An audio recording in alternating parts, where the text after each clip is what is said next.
பஞ்சு போல மிருதுவான அப்பம் உங்களுக்கு வேணுமா? அப்போ இந்த வீடியோவை கடைசி வரைக்கும் பாருங்க. ரொம்ப ஈஸியான ரெசிபி.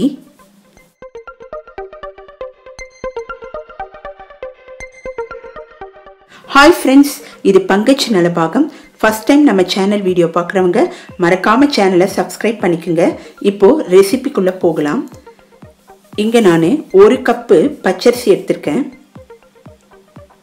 இதுக்கு 3 டேபிள் ஸ்பூன் உளுத்தம்பருப்பு, 1/4 டீஸ்பூன் வெந்தயம் சேர்த்து நல்லா 3 to 4 மணி நேரம் ஊற வச்சிடலாம். இப்போ உளுத்தம்பருப்பும் வெந்தயமும் சேர்த்தாதான் நமக்கு நல்லா உப்பி வரும். அதனால் நான் இங்கே சேர்த்துருக்கேன். இது ரொம்ப சாஃப்டாக இருக்கும். இந்த அப்பம் கார்த்திகை தீபம் அன்னைக்கு நீங்கள் செஞ்சு பாருங்கள், ரொம்ப டேஸ்ட்டாகவும் இருக்கும். இப்போ நல்லா அரிசி ஊறிடுச்சு.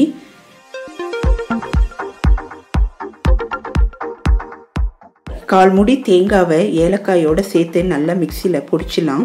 இதை தனியாக எடுத்து வச்சிடலாம். இப்போ நம்ம தண்ணி இல்லாமல் அரிசி பருப்பை மட்டும் கொஞ்சமாக தண்ணீர் விட்டு மிக்சியில் நல்லா மையாக அரைச்சிடலாம்.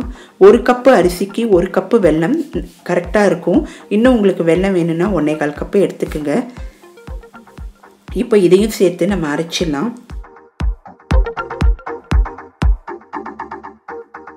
தேங்காவையும் சேர்த்து நல்லா மையாக அரைச்சிடலாம். நமக்கு இப்போது அப்பத்துக்கு மாவு தயாராக இருக்குது.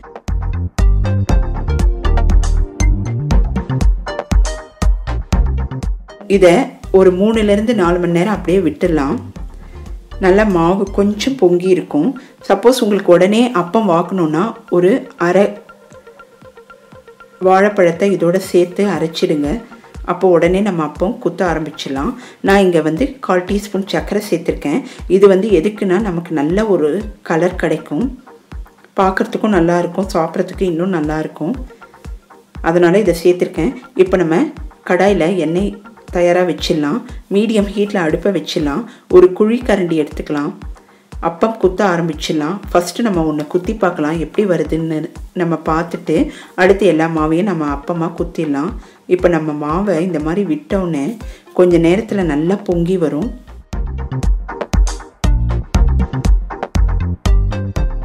இது கரெக்டான பதம். இப்போ பாருங்கள், நல்லா பொங்கி வருது. நல்லா செவந்து வந்தவுடனே அடுப்புலேருந்து எடுத்துடலாம். நல்லா புசு புசுன்னு வருது பாருங்கள். ரொம்ப சாஃப்டாக இருக்கும் இந்த அப்பம். கார்த்திகை தீபத்துக்கு நீங்கள் பண்ணி பாருங்கள், ரொம்பவும் டேஸ்ட்டாக இருக்கும்.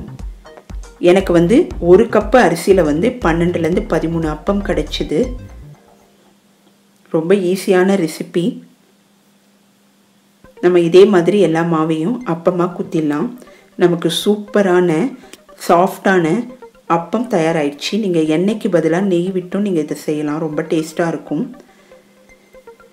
இல்லைனா நெய்யும் எண்ணெயும் கலந்தும் நீங்கள் இதை செய்யலாம். கடலை எண்ணெய் அப்படி இல்லைனா வெஜிடபிள் ஆயில் எது வேணால் எடுத்துக்கலாம். ரொம்ப டேஸ்டான அப்பம் நமக்கு தயாராகிடுச்சு. நம்ம பொரி உருண்டை பார்க்க போகிறோம். ஒரு கடாய் எடுத்துக்கலாம். இதில் நான் கொஞ்சமாக நெய் விட்டுக்கிறேன். இப்போது நிலக்கடலையும் முந்திரியையும் வறுத்து எடுத்துக்கலாம்.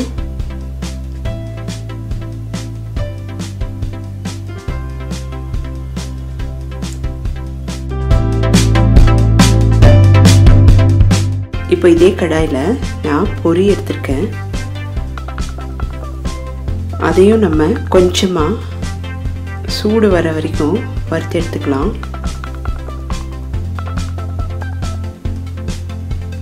கையில் தொட்டால் கொஞ்சம் சூடாக இருக்கணும், ஏன்னா அப்போ தான் கொஞ்சம் கிறிஸ்பியாக இருக்கும். அதனால் இப்போது வெள்ளைப்பாகுக்கு கொஞ்சமாக தண்ணி விட்டுக்கலாம். வெல்லம் சேர்த்துக்கலாம்.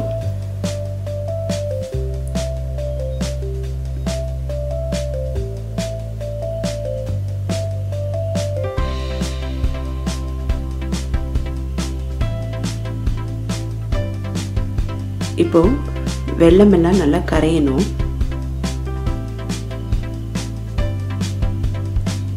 இதை நம்ம வடிகட்டி வச்சிடலாம்.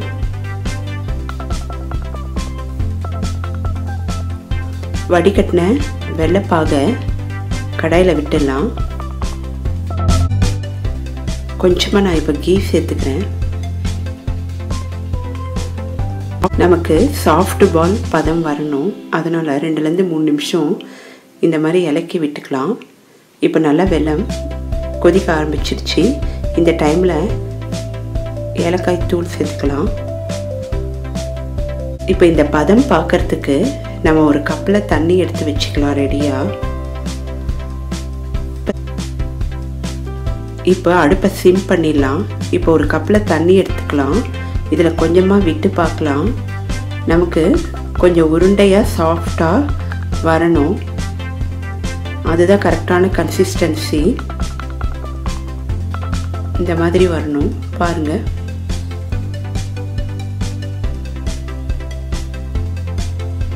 இப்போ நம்ம அடுப்பை ஆஃப் பண்ணிடலாம். இப்போது ஏற்கனவே வறுத்து வச்சிருந்த நிலக்கடலையும் முந்திரியும் சேர்த்துக்கலாம். இப்போ இதோட வெள்ளைப்பாகை விட்டுடலாம். வெள்ளைப்பாகு சூடாக இருக்கும், அதனால் பார்த்து பக்குவமாக விட்டுக்கலாம்.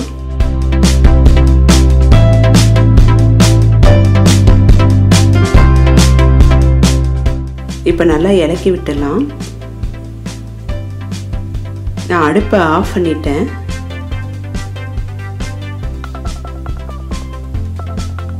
இப்போ நமக்கு பொரி உருண்டை தயாராகிடும் கொஞ்சம் நேரத்தில். இப்போது கொஞ்சம் வெதுவெதுப்பான சூட்லேயே நம்ம இந்த மாதிரி உருண்டை பிடிக்க ஆரம்பிச்சிடலாம். நமக்கு சுவையான பொரி உருண்டை தயாராகிடும். இது கார்த்திகை தீபத்துக்கு முக்கியமாக செய்வாங்க. கார்த்திகை தீப ஸ்பெஷல். இந்த மாதிரி எல்லா பொரியும் உருண்டையாக உருட்டி வச்சிடலாம்.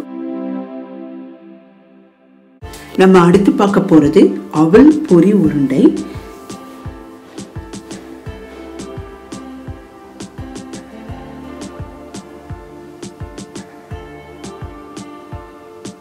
இங்கே நான் 5 கப்பு அவல் பொரி எடுத்திருக்கேன்.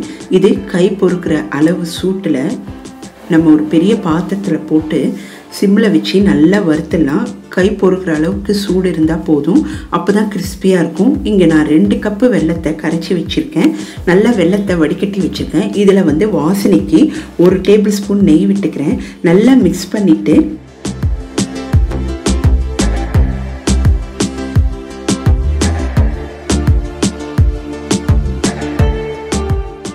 ஒரு சாஃப்டாக நமக்கு கையில் பிடிச்சா உருண்டையாக பிடிக்கிற அளவுக்கு கன்சிஸ்டன்சி வரணும். இந்த மாதிரி தண்ணியில் போட்டோடனே லட்டு மாதிரி நமக்கு பிடிக்க வரணும். ஆனால் அது வந்து சாஃப்டாக இருக்கணும் இந்த மாதிரி. அப்போ தான் வந்து கிறிஸ்பியாக இருக்கும் பொரி உருண்டை. நமக்கு நெல் பொரி அவல் பொரி எதுவாக இருந்தாலும் இந்த கன்சிஸ்டன்சி ரொம்ப முக்கியம்.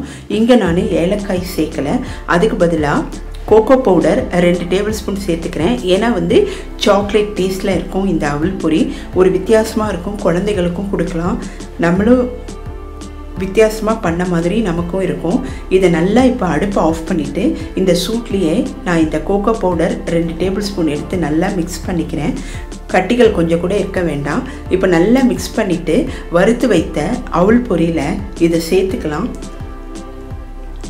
நமக்கு இப்போது சூப்பராக சாக்லேட் அவல் பொரி தயாராகிடுச்சு. இது ரொம்ப நல்லாயிருக்கும். நீங்கள் இந்த தடவை கார்த்திகை தீபத்துக்கு ட்ரை பண்ணி பாருங்கள். வழக்கமாக செய்கிற அவல் பொரிக்கு பதிலாக இந்த மாதிரி செஞ்சு பாருங்கள்.